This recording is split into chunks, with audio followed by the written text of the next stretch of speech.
Hi. Welcome to Homeopathy Medicines. Today in this classic Homeopathic Materia Medica lecture discuss about homeopathic medicine Psorinum by Dr. Farrington, MD. Before starting this video, please subscribe to this channel. We need support from you to make this channel more beautiful and more informative. Now going to discuss about Psorinum, its uses and symptoms.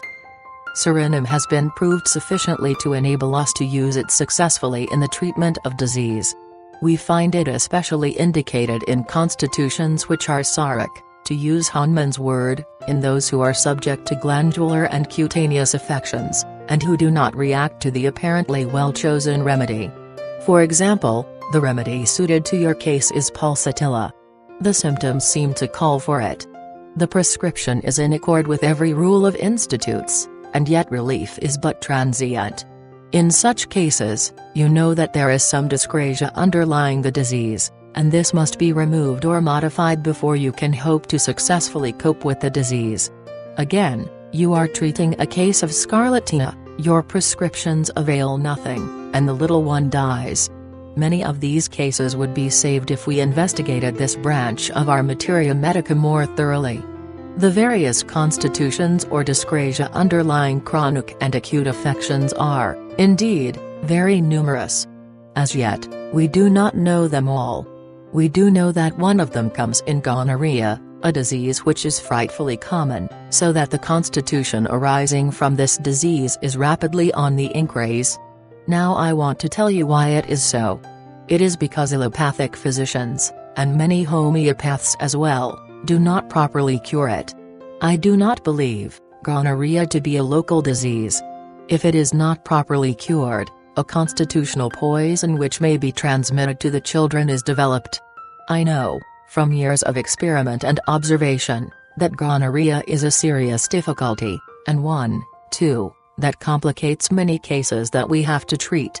The same is true of syphilis in a modified degree.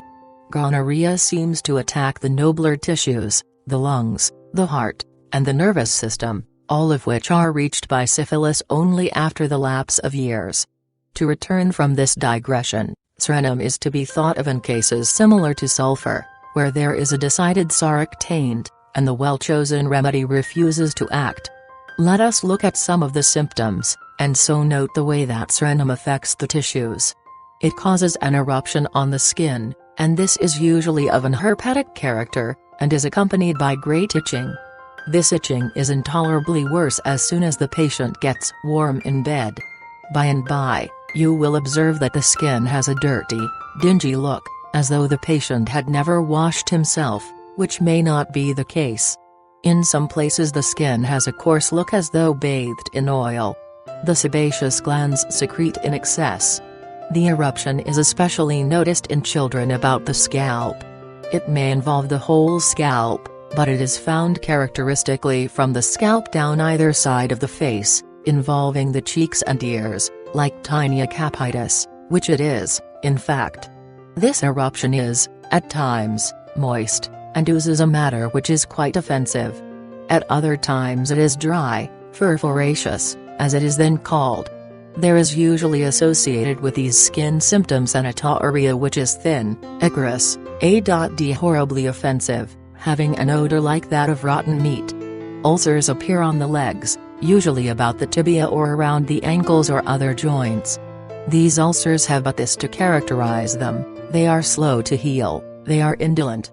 I may also observe here, that the herpetic and itching eruptions just referred to are more apparent to appear in the bends of joints, in the bends of the elbows, and in the popliteal spaces. The child is greatly emaciated. The entire surface of the body emits an offensive odor, which persists despite the most careful washing. This comes from the condition of the skin and from the defective action of the cutaneous glands. They do not properly eliminate, and consequently the discharges remain and undergo decomposition and give off this odor, which can never be cured until the child's skin is cured. In summertime, these children are very apparent to have cholera infantum. There is no remedy that replaces Psorinum in its range of symptoms in this disease. The children are apartment to be nervous and restless at night as a precursory symptom to the cholera infantum. They awake at night as if frightened, or they cry out during sleep, then, 2 or 3 nights afterwards, they begin with diarrhea. The stools are profuse and watery, dark brown or even black in color, very offensive, almost putrid in odor, and are worse at night. We also find Psorinum indicated in the bad effects of suppressed itch. This disease is produced, by the itch insect. You are justified in using as a local application anything that will kill the insect but not suppress the disease. Such an application you have in oil of lavender, which kills both the insects and their ova. When itch has been suppressed, Psorinum is an excellent remedy to redevelop it. Usually, too, it will cure the disease after its redevelopment. Psorinum is also useful when pustules or boils remain after itch has been cured by some other remedy. There is another use which may be made of Psorinum which I have not mentioned, but which is as important as any others. Sometimes, after acute or violent diseases, we find the patient greatly prostrated. For instance, after typhoid fever, he is depressed in mind, weak in body, low-spirited, hopeless of recovery, and yet you know that there is no absolute certainty that the patient cannot get well, that there are no organic changes remaining. He has weakening night sweats. In such cases, Psorinum is your remedy. In such cases, you may also think of China or cinchona, which is an excellent remedy for rapid exhaustion following acute diseases, especially when there has been loss of blood, protracted or profuse diarrhea, or profuse sweat. It is similar to Psorinum in the night sweat, but the latter is the remedy when there is the mental state just described, this despair of recovery. La urosericis is to be thought of when there is lack of reaction, especially in chest troubles. Capsicum is indicated in lack of reaction occurring in persons of lax fiber. Opium is a very superior remedy in these cases, when the patient is stupid and drowsy. Valerian and ambergris are to be used in nervous affections when the apparently well-chosen remedy fails. Carboveg is indicated in cases of abdominal disease when there is great coldness of the body. The breath is cold, the pulse is rapid. Psorinum is very similar, as you see, to sulfur. It complements that remedy.